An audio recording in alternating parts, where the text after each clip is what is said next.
C, the Contra adventure. I hope the C doesn't stand for what I think it stands for. Contra. Because that wouldn't make any sense. Contra, the Contra adventure? What? This is a 2.5D scrolling to the side platforming shoot 'em up, but also in some levels it's a 3D game, and that kind of doesn't work. Well, not kinda. That doesn't work, period. Those aspects of the game are absolutely awful. I'll show you that in a moment, but I want to talk about the 2.5D gameplay because this is good.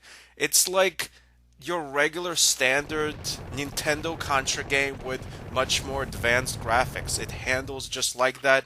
You have some of the same weapons. It's just as fun to play. The only thing is, it's a lot easier than your old school Contra games because you actually have a life bar in C. Do you really want me to call this game C, the Contra Adventure? Like, when you were a kid and you just referred to the game, would you just say C and all your friends would automatically know? Hey guys, after school, want to come to my house and play C? And everybody would be like, hells yeah, we all know what that stands for. We know, Stan. We know. I'm not gonna call this game. I'm not calling you C, alright?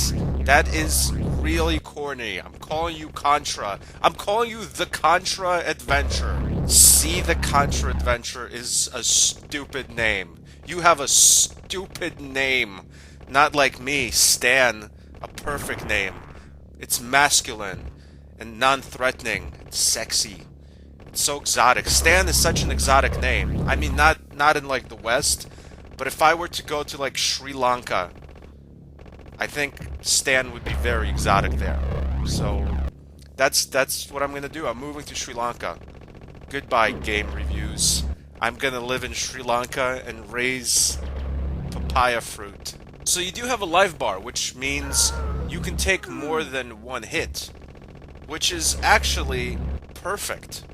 Because Contra games are often way too hard, and I always want a little more life. It's like, go get a life, old school Nintendo Contra. Get more life. I'm running around the first level, one shot and I'm dead. Not cool, game.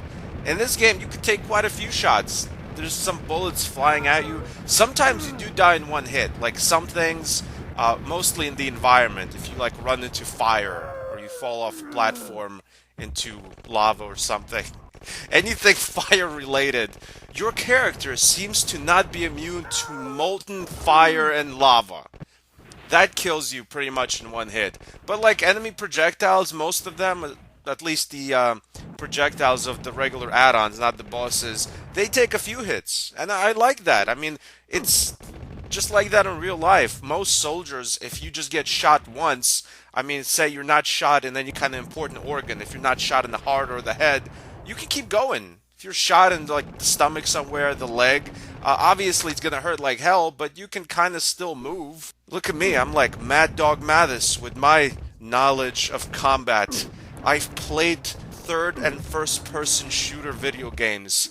I am now a super soldier, and I know everything. Getting to the third person shooting gameplay, this 3D third person shooting gameplay in C sucks. It's awful. It actually looks good if you're just looking at it, but it handles horrible. It's even hard to explain, but it just handles so bad. It's like you're not even controlling the person. You know what it is? It's like you're actually controlling the crosshair because you're basically following where you're shooting, the little laser that's pointing at the enemies. Like your character just runs after wherever you're pointing. It's just weird. It doesn't feel right. It definitely doesn't feel like you're controlling a person. It's a lot more like controlling a car, especially when you're making turns or even trying to run up a really thin stair or a really thin walkway. In this level, because of the bad controls, and it also makes the camera bad, which makes you susceptible to getting lost, which kind of doesn't make any sense because most of these levels are really tiny. It's so weird that I'm getting lost in like 3 rooms just because of how bad the camera controls and the movement controls are. And the worst thing is the actual aiming. It's really hard to aim in this weird third-person perspective. It's like the camera auto locks on a little bit, but then you still have to aim at the enemy, and then the enemies are moving, some enemies are flying. It's just kind of a clusterfuck, honestly. One time I was aiming at this weak point in a door to destroy the door, but enemies kept coming at me, and I had this weapon that kind of auto flew at enemies. It was like a heat-seeking, movement-seeking weapon. So every time an enemy came on screen, it took the attention of the weapon off the door, the thing that I'm supposed to be shooting, and the weapon, the bullet projectiles went at the enemies, and the enemies just keep coming at you. There's an unlimited amount until the door is destroyed. So I'm sitting there trying to destroy this door for a crazy long time because my weapon won't aim at what it's supposed to. It's horrible controls, but it doesn't look like it. You look at this gameplay and you're like, wow, this looks pretty fun. It's not. They should have just made this like a 2.5D platforming run and gun game, you know, like a regular Contra game with improved graphics. That would be awesome if they just left that part and just made the whole game that. But then adding this, it really bogs the game down. I wouldn't say it makes the game horrible, but about 50 or 60% of the game is horrible, so make of that what you will. Thanks for watching. Subscribe for more classic game reviews. Goodbye, my friends.